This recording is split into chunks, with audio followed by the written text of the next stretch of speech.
Today about doing things God's way, living life God's way. And why do we do it God's way? Because God's way is better. As a matter of fact, we're going to talk about today how God's way will equal success in my life.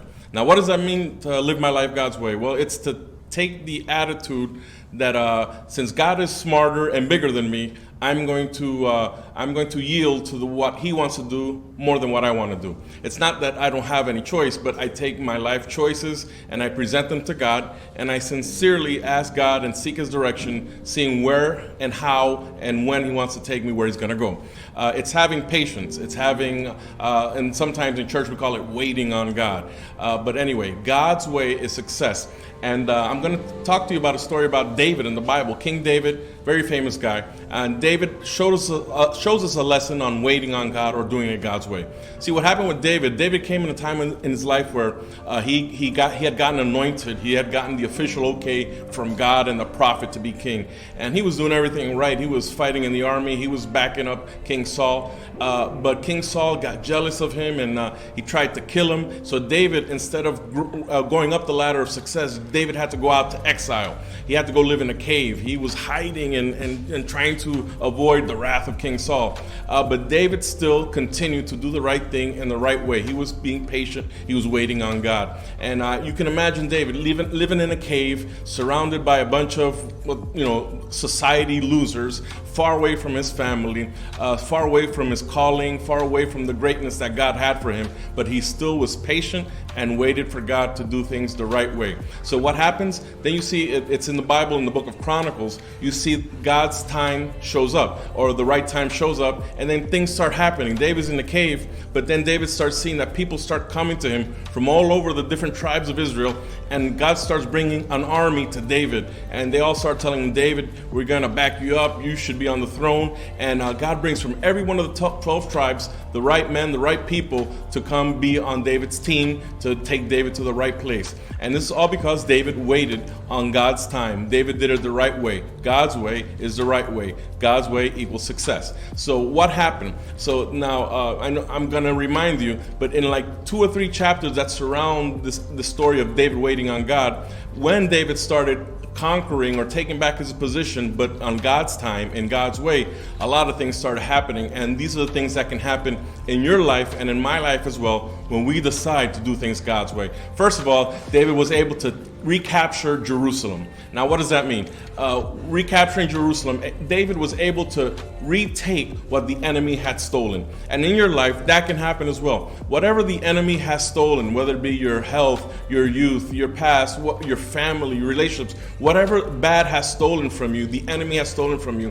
When you do things God's way, you're in God's time and you have God's blessing on your life, you're able to go back and recapture and retake what the enemy took from your life. So David starts off by recapturing Jerusalem. He says to the enemy, it's not yours anymore, it's God's, and he takes control of it. As a matter of fact, it was called the city of David. So David retook what the enemy stole. Secondly, second thing in this progression, when you do things God's way, is you see David was able to bring back the ark to the city. Now, what is the Ark of the Covenant? Represents the presence of God. So when you wait on God, when you patiently wait for God's time to show up in your life, not only do you take back what the enemy stole from you, but you're able to bring the presence of God back into your life. And the ark, every time the ark was with them, God was with them, and things started happening better. And the same thing happens in your life. When you include God in your life, everything in which you include Him gets better. It's kind of like God is kind of like that one fun person that when you invite him to the party always gets good, gets better. So when you invite God to your party, whether it be your finances, your relationship, your work, your study, whatever it is, when you invite God to the party always gets better. So David, waiting on God, was able to bring back the ark, bring back the presence of God, and things started getting even better. Okay, so number 3, the third thing that happened when David waited on God and did it God's way, is David started experiencing more personal prosperity. While he was in the cave, David was separated from his family. He had to ask some people to take care of his family for him. He could not take care of them because he wasn't there. But now, when we see David coming back to his position on God's way, you see that David goes back to his house, and Chronicles talks about how prosperity started coming to his house, how his wives started giving him more children, how everything started working out better even in the house. And that's what God does. The blessing of God is a holistic type of blessing. God doesn't just bless you on a Sunday morning, or he just doesn't bless you when you're reading a Bible or when you're giving to a church. God comes and invades your total life existence, and every single thing in your life starts getting blessed, even your family life, even your personal prosperity. When you take care of God's business, he'll take care of your business, and that's the kind of thing here. So we're seeing things that started happening positive in David's life when he started to do it God's way, when he waited on doing it God's way. He took back, number one, he took back what the enemy had stolen. Number two, he was able to bring back the ark, or the presence of God, into the city. Number three, he started to experience more personal prosperity. Number four, the fourth thing David was able to do by waiting on doing it God's way, is David was given the opportunity to take care of old business. What's old business? Well, the Philistines were the proverbial and continual pain in David's side. And once David started rebuilding the kingdom this way, there's a conversation David has, and David talks to God, and David asks him, should I go and attack these guys? Are you going to give me the success, the victory? And God tells him yes. And even in some missteps, God still directed him, and David was able to go to the Philistines, his old enemy, that old business, that stuff that was swept under the carpet, maybe the stuff that was threatening his past, and he was able to go take care of it. When you do things God's way, when you wait on God and live the way God wants you to live, then even the old business in your life, the things that you're hiding and you hope they don't peek back up, those skeletons in your closet, those old debts, all those things, God lets you go back and take care of those things, and lets you live free from the debt, not just financial debt, but free from the moral debt or the memory debt or anything in your past. You're able to take care of old business, and they're no longer a threat in your life, but now you have freedom to continue going forward. That's when you wait on God and do it God's way. Okay, now the other, continuing down the list of what happened is, after he took care of the Philistines, then you read in the Bible that David went back to the city, and then number five, he established a quality system of worship. David took time out from all these conquering and all these other kingly duties, and he went to the worship center, and he established who's going to do this, who's going to do that, who's going to be in charge of the songs, who's going to be in charge of this. He paid so much attention in organizing the worship that the worship started getting even better, and the way that they honored God was at a higher level. And in your own life, this is what God allows you to do. When you wait on God, when you do things and you do life God's way, things start happening where God allows you to establish a quality system of worship between you and God. And remember, worship is not just Sunday morning songs. Worship is your lifestyle, the choices you make, the places you go, the way that you represent God. That's your worship. It's more than a song. It's an internal attitude.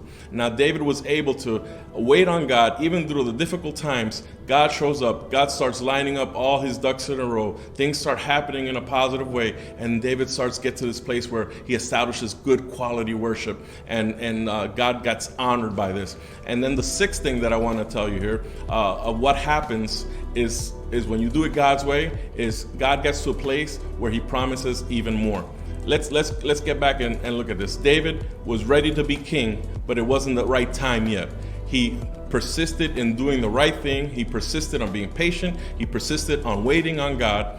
And when God's time showed up, everything started lining up and everything started happening. He was able to retake what the enemy had stolen from him. He was able to bring the ark back to the city. He was able to experience even more personal prosperity. He was able to take care of old business in his life. He was able to establish quality worship. And this last one, this number 6, he was able to see God promising even more in his life. Because now we see God talking to David after these things had occurred. And you see God talking to David as a father talks to his son, and you see the words in the Bible where God is like just so proud of David. He's saying, David, you've just done things the right way. I'm so proud of you. I'm so honored by the way you've honored me. And then God turns around and starts telling David, you know what? You don't worry about yourself, and don't worry about your son, and don't worry about your future, because God says, I'm going to give you my word that from here until eternity, there will always be one of your one of your descendants will be on the throne. In other words,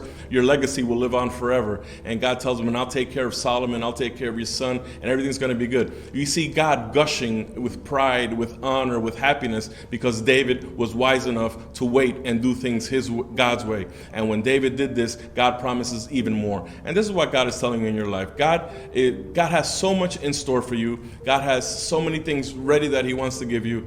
And we really are the only obstacle there is between God's blessings and our lives. So I'm going to encourage you, whatever is going on in your life, just be patient, sit back, take a deep breath. If things don't seem to be working out, just persist in doing the right thing, persist in trusting God, persist in behaving the right way, even when those around you may not be doing it, but you're going to be waiting on God. Because I guarantee when God's time comes around, then everything will line up, and you will be able to not only accomplish what you thought you were going to accomplish, but with God's help, you will accomplish infinitely more. And remember, this is not just a story we read in the Bible. This is a spiritual principle that's applicable 3,000 years ago, 2,000 years ago, and even today. When you put God first, when you decide to wait on God and do things God's way, everything is going to come out good. So I'm going to challenge you. That's the challenge for today, and I hope you receive that, and I hope you live it, and I'm sure God has some great things for you. Hey, I hope that you're enjoying what you're seeing here, and it's some kind of help or blessing to you. And if it is, I'm going to encourage you to like this video here. You could subscribe to the channel that we're doing here. You can even get ready to put that little bell and get alerts when we have some new stuff going on there. And on the bottom there, you can leave us a comment. We're here. We're looking for your feedback. We're encouraged to know that we can be of an encouragement to you, and we're just happy for you. God bless you.